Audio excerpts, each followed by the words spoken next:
What it do, y'all? G Rose, Roosevelt for Prez. This is the Crypto Hour. And of course, I want to thank you guys for tuning in. Make sure to like, comment, subscribe. It's always appreciated, y'all. Today, I'm going to be bringing you part two of the headline interview with the founder, Aaron Martinez.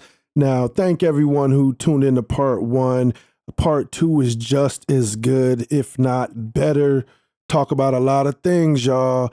Anyway, I'm not going to waste too much more of your time. Let's get right into it, all right? Check it out. Another one that a lot of people are excited about, myself included, is this StakeHouse move. It hit me like a ton of bricks. Definitely excited about that. What's your vision for that? And then when I first reported on it, I believe we're going to be doing some crowdfunding at first, but then decided to just fund it internally. What was that decision about? And then also just tell the people what StakeHouse overall is about.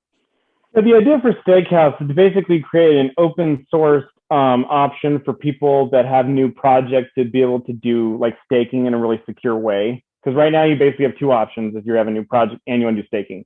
You can either use like bots or automate it in some way that's not on chain, which has a lot of security issues, right?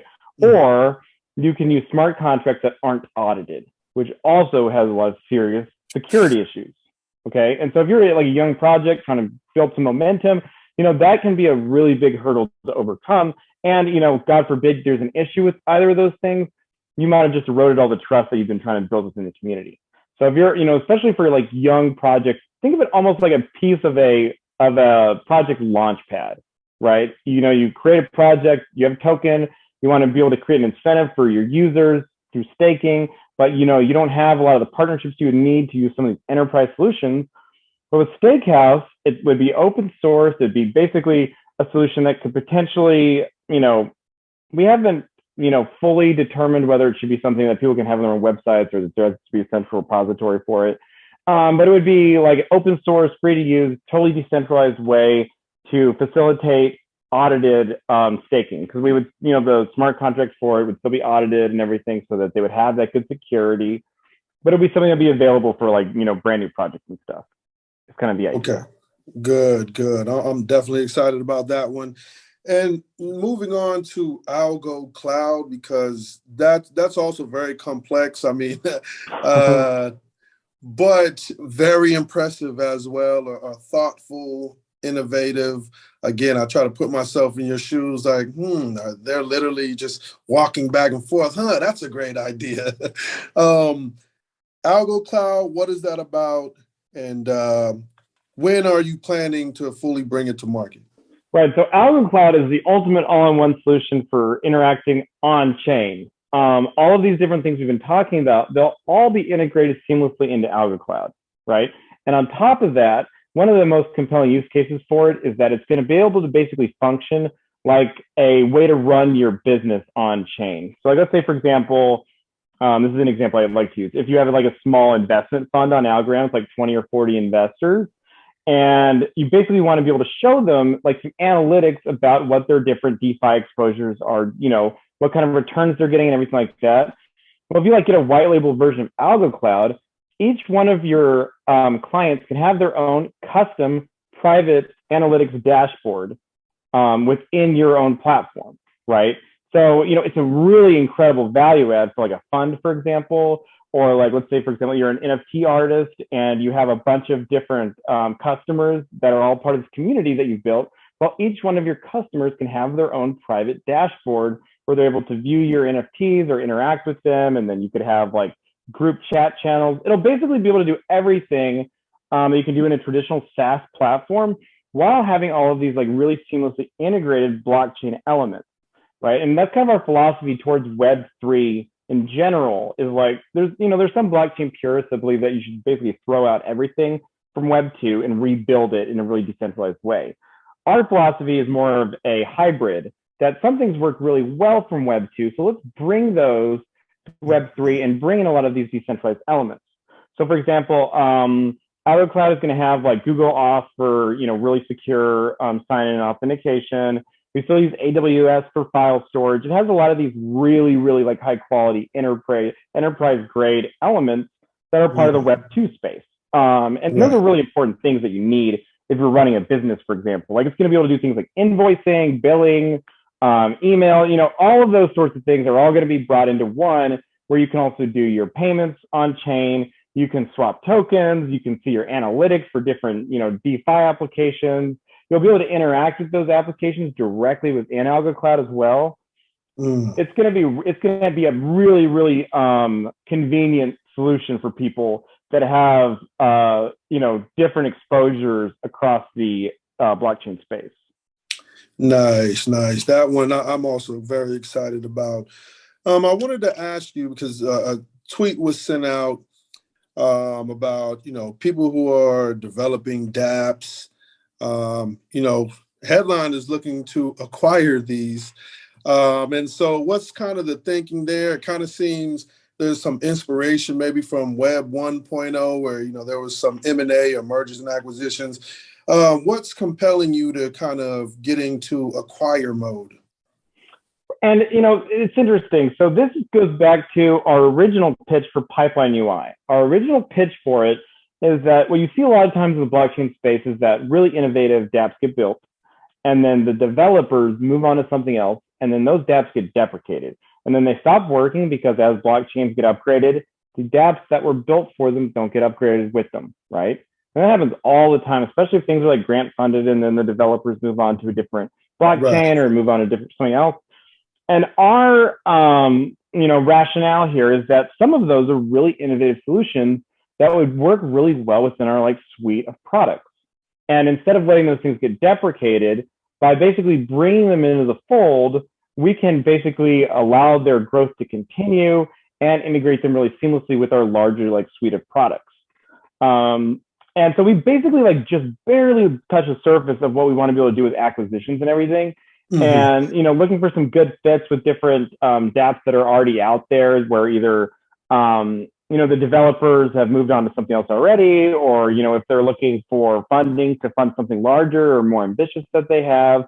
So, you know, finding the right dApps to like bring in is going to be interesting. There are a few things in particular that we've been looking at that are, you know, that could be promising. But yeah, as we grow, we're going to become a pretty big organization, and we're going to be focusing more on acquisitions as we grow. Yeah.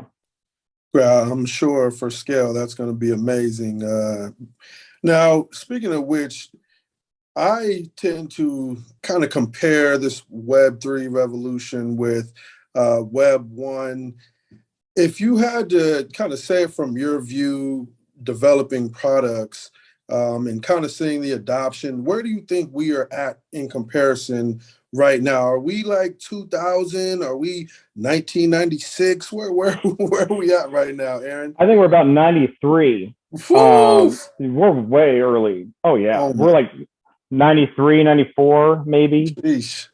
Because like that's around the time where the idea of search engines with, you know, browsers and search engines were just starting to be hypothesized about, where it's like nobody knew what the internet was going to be for at the beginning, right? That was like the original Bitcoin and Ethereum heyday, or the Bitcoin, Litecoin, those original tokens would be like blockchain before people knew what it was really for.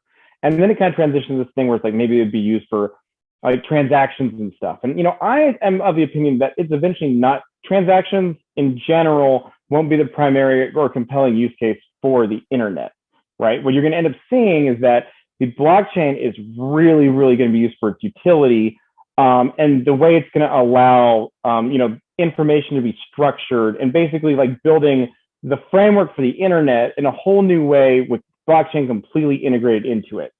It's kind of like where we're at right now. It's like once the real compelling use cases for the internet or for blockchain started to just emerge, right? So like, you know, once people realized that the internet and browsers and the way it was going to allow information to flow, that was once when, you know, it started to come into focus a little bit. And then it went through these different stages. But we're just at the point where the real utility is starting to come into focus a little bit. And we're still got, there's so much growth that we're going to see. We're going to end up seeing, I think, we're going to see more like like mega projects start to be created where some of these, because right now there's tons and tons of these disparate chains. Interoperability is going to be really important, and you're going to start to see some of these different chains start to merge together into ones that have different specific purposes in this like larger Web3 space. I think we're really, really early still, especially in terms of regulation. Like it's barely just being, discussed. And if you think about it, the regulation for the internet happened, I think, in '93. Because before that, it was like illegal to build websites, basically. Like, there was no legal framework for how to interact on the internet. So, the government got together and they decided to get along for a couple of days or however long to get out this one bill so that people would be, have safe harbors, what's called, when you're an innovator building in a new or nascent industry. And we're just now getting to that point with regulation, where the conversation is starting to be had about how to effectively regulate this without hampering innovation in this emergent space. So that's why I think '93 is probably the most accurate time period. Very interesting, very interesting. And then, pardon me, with Miami kind of being a very Bitcoin or cryptocurrency city, being in Texas, I know Texas is pretty blockchain friendly as well. Has there been any advantages, whether from a networking standpoint or just in general, to being Texas based?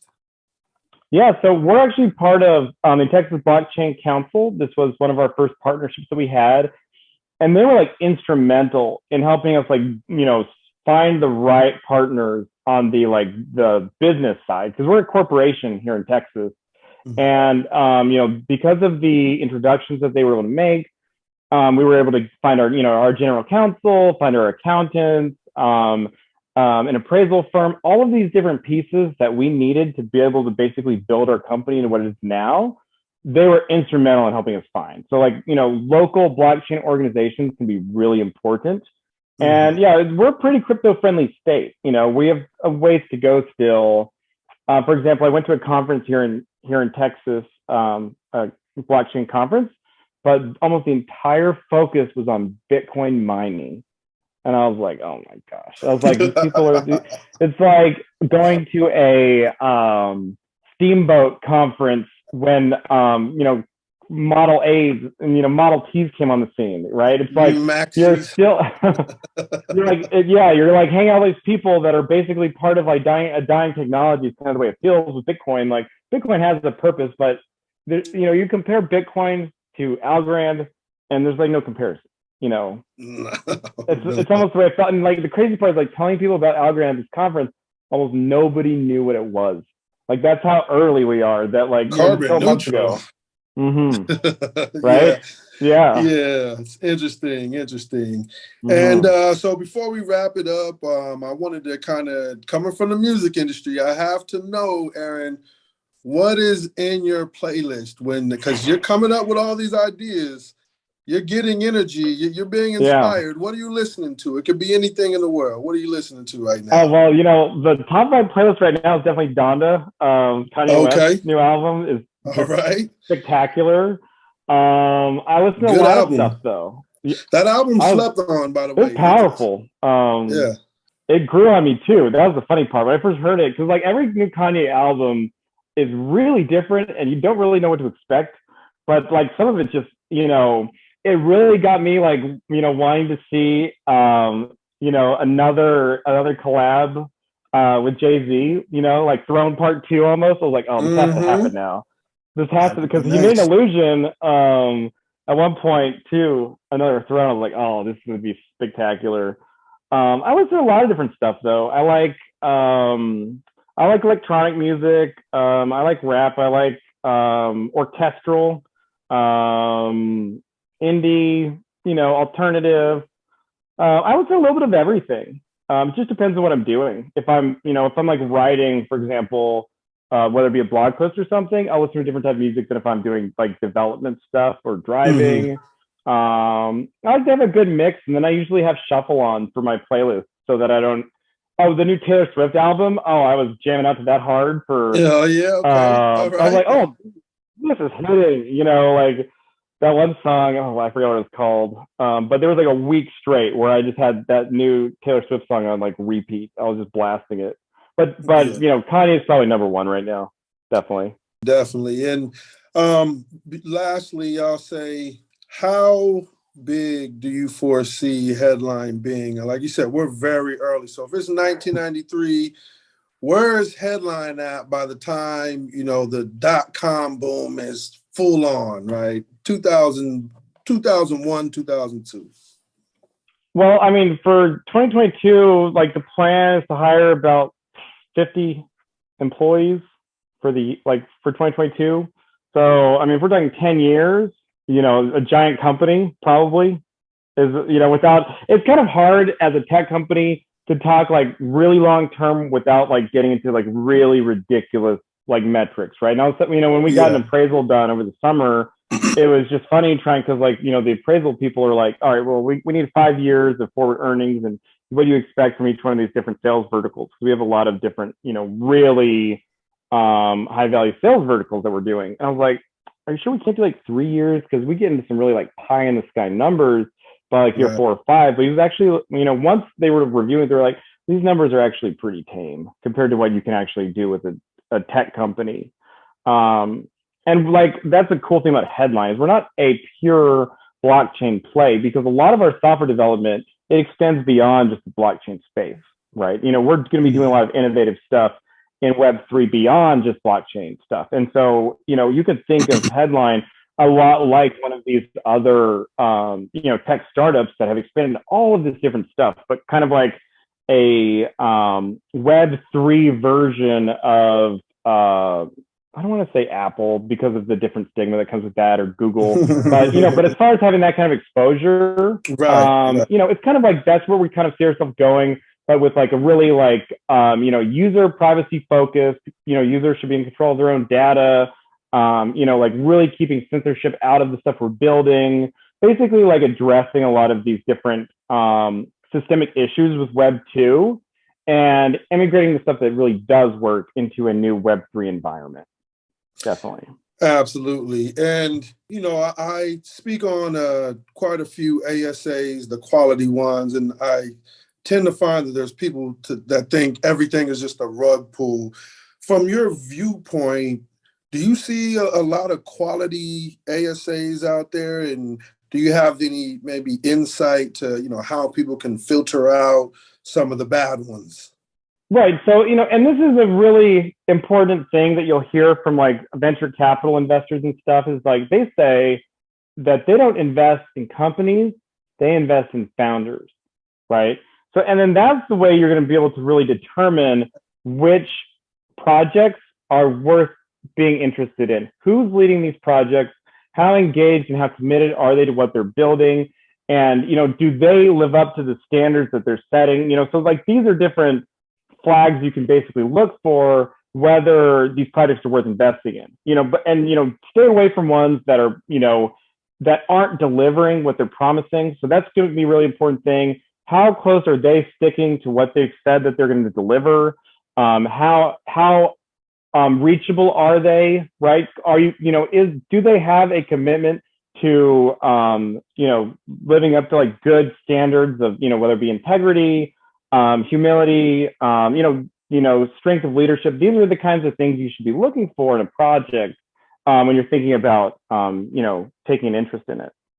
I totally agree. Because to be honest, Aaron, I watched maybe 100 of your interviews and I was like, no, that guy, I'm investing in that guy, because I believe leadership is key, right? And going back to even, your approach after, the TinyMan ordeal, even though whatever blowback, I still saw the leadership in that. And it's one of the reasons why I've been, screaming from a mountain, hey, headline. Well, I mean, I'm not building this by myself, though. I got to give the credit to my team for, being the most hardworking, diligent, guys I could hope to work with through all this. I couldn't have done this stuff by myself. It's really about the team you put together and, staying focused on your goal and making sure that you live up to the expectations that you're setting for each other, our like core values for Headline are, you know, integrity, authenticity, you know, the ability to basically be accountable for what you do and to like live privately and, you know, act privately the way you do in public, so that, you know, these sorts of things. And, you know, transparency is a really important thing that we focus on, because it's really easy when you're doing software development to kind of like take a step back from public interaction, right? Because so much of what you're doing is related to, you know, like Codebase or something like that. So we kind of see ourselves as being out there in the open. We call it building in the open, right? Where it's like we like to let people in on the construction process. And then when they see those struggles too, you know, they can like, you know, that's how you learn a lot about somebody, is how they respond to struggles or to conflict as well. You know, and we're not perfect, but we try to make sure to, you know, be out in the open with everything that we're doing. Absolutely. And shout out Brian as well, man. I'm definitely big on the dispatch, keeping up to date. And other than that, Aaron, I want to thank you so much for taking the time. Again, I know, you know, I'm probably taking about 45 minutes away from your next big innovation. And other than that, much continued success. You guys, make sure you follow Headline on all social channels. And other than that, again, thank you so much. We'll talk soon, all right? All right. Take care. Take care, Aaron. Have a good one.